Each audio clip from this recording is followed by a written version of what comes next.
my trigger happy friends, my name is Stevie Cade and welcome to Film Trigger. Thank you for joining me as I continue my review of A Nightmare on Elm Street, the entire series, including Freddy vs. Jason and the 2010 reboot. But before we get started, if you could, hit that subscribe button and the little bell ding thing so you get notified every time I upload a new video. Alright? Without further ado, let's dive into my review for A Nightmare on Elm Street 2, Freddy's Revenge.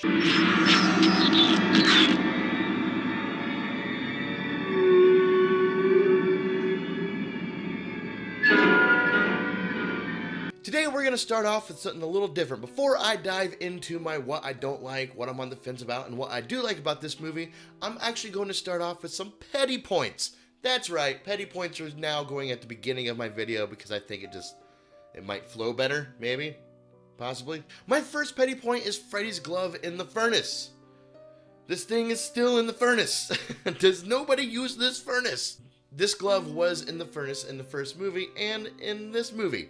But obviously in this movie, I mean, they're using the heat. The heat is on in the house. Obviously the furnace is being used. Or at least accidentally coming on, or coming on in some weird way. I can't figure out why, they don't really mention it. It's a petty point, and I don't want to critique the movie over it, so there you go. Why does this glove still exist in this furnace? Help. This goddamn bird attack.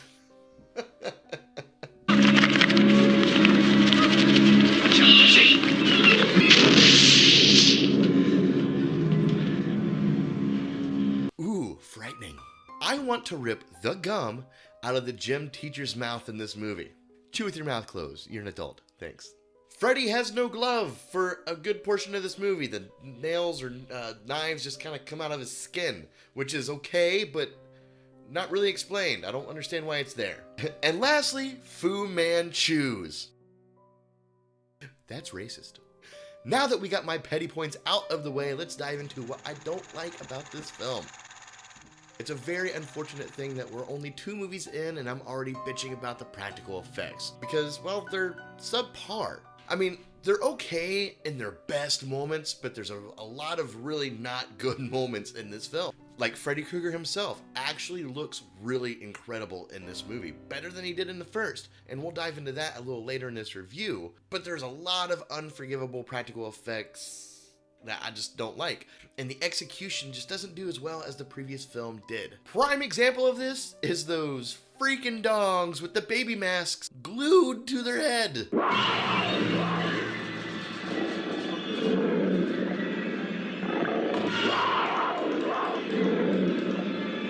Like, if you watch this movie closely, they look like they're just trying to get this damn thing off their head in certain shots, and they probably pieced together the best shots where the dogs didn't look completely and utterly miserable. I mean, it just looks bad. The concept is actually pretty good. That would be freaky if it was done well, but it was not done well, which is why I don't like it. And I believe these practical effects go hand in hand with the cinematography. Like, they probably could have played off better if the lighting was done better. Which sucks because Chaskin, who did the first film, also did this one, but what it seems to me, when they did a cinematography for the first movie, they were a lot tighter shots. And it looks like in this movie, he kind of adapted that same mentality, that same style, where they were much smaller shots, but the director did wider shots. So you have this little collection of good lighting and shadows, but the whole picture just doesn't line up well, and I think that really affected the practical effects in their scenes as well. There's no real perseverance added to the creativeness of what went into the lighting, and it kind of keeps me from being fully immersed into this movie in a lot of parts. The character Jesse is really unlikable in my opinion. I just don't want to get behind him. He seems like a whiny teenager going through these terrifying events, and he's treating them like he got sent to bed early without any dinner. Normally, I could blame the actor for this, but I don't think it was his fault. I feel like maybe he was either being directed to do this or not being directed at all and not having a great communication with the director, which is another issue I have with this movie. Jack Sholder seems like he was shooting a movie, but not really communicating what that movie was with everyone else in this film. So some of the things don't translate, like they're shooting 2 different types of movies. I think Jack Sholder should have coached his team just a little bit better, or maybe even had more time to prep the movie, because he wasn't there for much of the preparation of this film, so he could do so. So maybe there's a trifecta of the actors not being on the same page, the director just trying to make his way through, and studio involvement just saying, hey, make this as quickly as possible so we can make money. Another thing I really don't like about this movie is the end of the film. Like, I mean, how they kill Freddy is fine with me. Okay, they kill Freddy with love. That's actually kind of poetic in its own right, and I do talk about that a little bit later. But more specifically, everything just kind of goes back to normal, I feel like. I mean, he's still responsible for 2 people's deaths. He murdered 2 people, one of which he was in a room alone with people knowing that he was there. Like, you can't escape that. This is a murder investigation. It should still be going on. Everything's not just back to normal because Freddy's dead. No, that's not how it happens. Jesse probably spent the rest of his life running from the law or in prison, or should have been in prison. And yes, I know I'm very aware of the theory of homoerotic tone this movie is known to have, and I guess I can kind of see it a little bit, you know, especially with the gym teacher scene. But the rest of the movie just seems like a teenage sexuality and the awkwardness that could bring. I don't think whatever they were trying to portray in that moment or in these moments that came across that way, I don't think it just translated well between the director and the actors. Yes, the lead actor, Mark Patton, was gay, but I don't think that really had anything to do with the homoerotic tone that a lot of people think this movie has. I think it's just awkward teenage sexuality, and that's what I'm going to chalk it up to. The last thing I don't like about this movie are the kills. Man, I mean, the shower scene's alright, but we only get 2 kills. Well, we get more kills than that. We only get 2 real kills, and then we get a whole bunch of kills just thrown in there last minute at the pool party.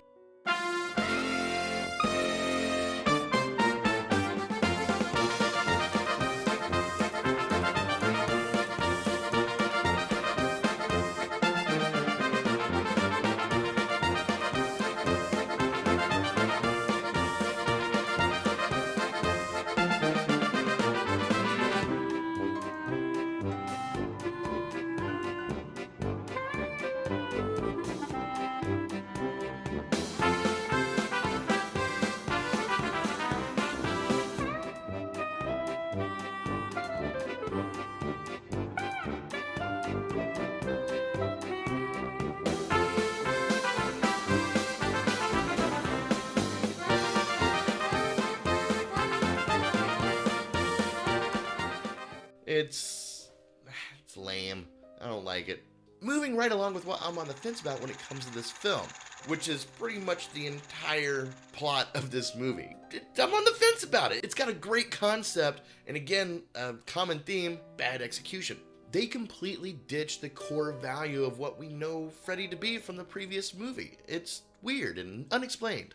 From what I know Freddy to be, he's stuck in this dream realm and where he haunts people and tortures them and can actually kill them in real life via their dreams. Freddy doesn't really have that aspect. As a matter of fact, he only is in one person's nightmares in this movie. Nobody else is having nightmares about Freddy. And he's not seeking his revenge of his death, which is weird because this movie's called Freddy's Revenge, but he's not really revenging anything. He's just wanting to kill kids because kids suck. And he needs more power to kill more kids or something like that. But even that in itself doesn't make sense because he seems to have a lot of powers. I mean, he's manipulating things in real life from whatever world he's supposed to be in this movie, which we assume is the dream realm. But he's unlocking doors and throwing balls and doing all these random things that I would assume would take a lot of power and a lot of energy to do. But I don't know. It's just Freddy doing Freddy things because we want to put Freddy in a movie. So in that light, what the fuck does he need Jesse for anyway? I mean, if he can do all these things to anybody, why does he need Jesse specifically? Because he's in that house? Is that why Freddy's now stuck to this house that Nancy lived in before for absolutely no reason at all? But in its defense, if I were to forget everything I knew about Freddy, I could appreciate the parasitic relationship that he has with Jesse. It's actually a kind of cool concept. And I do also like the fact that Freddy's powers are universal. I just don't like the fact that they're not explained, which is why I'm on the fence about it. But all this will bleed into what I actually do like about the film, because there is a lot I do like about this movie, or that I like to take away from this film. Going back to the parasitic relationship between Jesse and Freddy. And though it's not illustrated very well in this concept, the idea of it is actually pretty intriguing to me. And it shows us a side of Freddy that we don't really ever see in any other movie. Like when Jesse is trying to overcome Freddy's takeover, and Lisa is expressing her love for Jesse. And this kind of cripples Freddy Krueger. It shows an insecurity and a fear that Freddy has, again, that we don't see in any other films, and I like that. I like diving into what makes an antagonist tick. They just tap on it just a little bit in this film, and they try to tap on it a little bit in other films, but not as successfully as this one, I think, clumsily did. It shows that he's not only the monster that we know him to be, but there's something else deep inside. And I think that's a very important aspect for this character, especially with what I called Freddy before. He's like the rock star of the slasher genre, because you got Jason Voorhees, Michael Myers, and characters like these that are just zombie-like, just moving around, not really showing emotion, and just killing people because they kill people, which is fine. That's good in its own right. Freddy is definitely the type of character that you could dive deeper into and show more emotion with, because he is so charismatic, and I would believe that same integrity that makes him charismatic would also show itself in other aspects of his emotions, as I said, like fear, insecurities, and what actually scares Freddy, which is love. Now, Freddy Krueger himself, Robert Englund, he just owns this role. His presence is amazing, and he looks good in this film. This is the movie that introduced the red and green sleeves, because if you remember, in the first film, it was just all red sleeves, because apparently, I guess Wes Craven just wanted a Freddy vest, and have Freddy to have, like, you know, showing his guns with all the Freddy goop on it, but practical effects was like, that's a little too tough. Let's just put sleeves on them, so they just put those random red sleeves. This movie added that element of the red and green striped sleeves, or red and brown, or whatever you want to call it, and which honestly adds to the iconic look that we know and love about Freddy today. And I do believe this is one of the highlights of the cinematography. One of the great ideas that they had was to keep Freddy in the shadows, like they did in the first film. That's what keeps him eerie. And in the later films, they kind of ditch that and just bring him into the limelight, where he tends to look more fake, and you're very aware that you're looking at a latex mask and just doesn't look as real or as scary. Freddy is definitely one you want to keep in the shadows. And even though I did throw some shade at the practical effects in the first part of this review, there is one scene that I think they just hit a home run with. And that's the "you've got the body, I've got the mind," and Freddy peels away a layer of his head. That was a really cool shot, and I think that was the best that this practical effects team brought to the table. You've got the body. I've got the brain.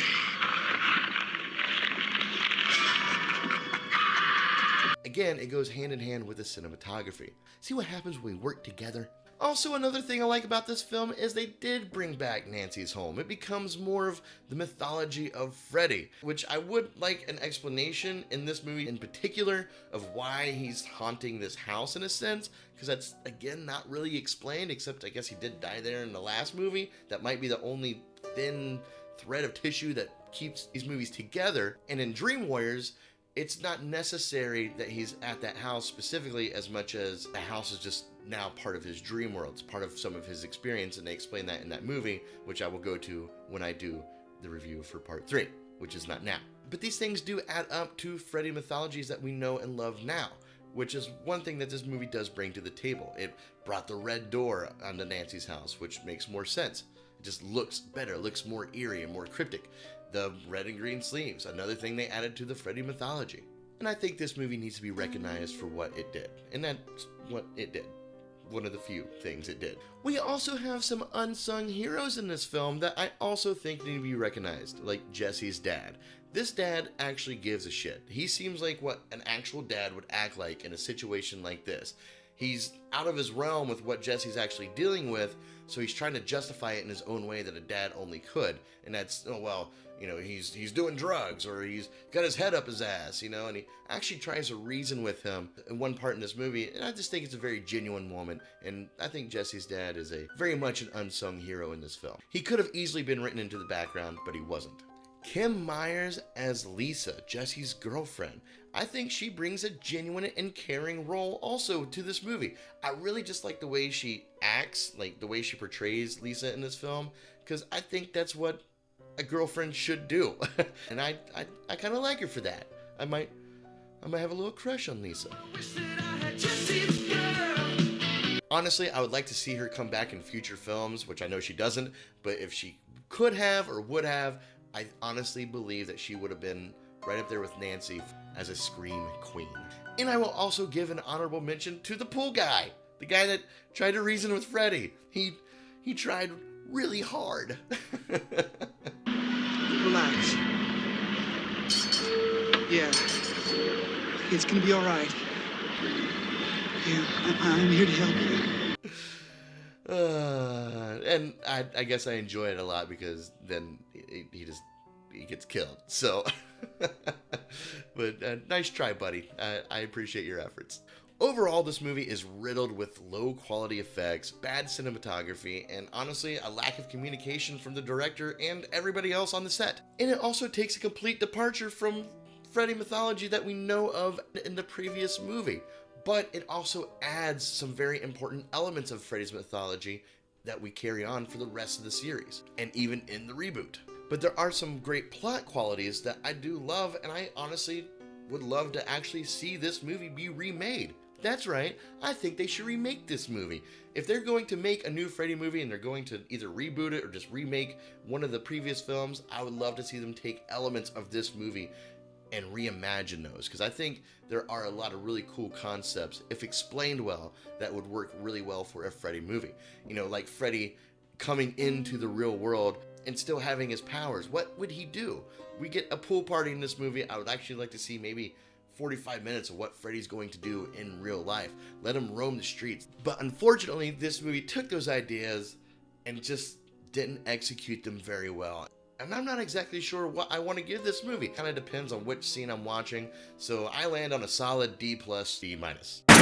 Well, it wasn't bad. Well, there were parts of it that weren't very good, though. It could have been a lot better. And there's my review for Nightmare on Elm Street 2: Freddy's Revenge. Tell me, what do you think about this movie? Because all in all, it's not a terrible movie as a standalone film. But it kind of is. It's so weird. It's a very weird place in the Freddy filmography. So let me know your thoughts in the comments below. Also, be sure to check out some more of my videos. And as always, stay trigger happy, my friends. Peace.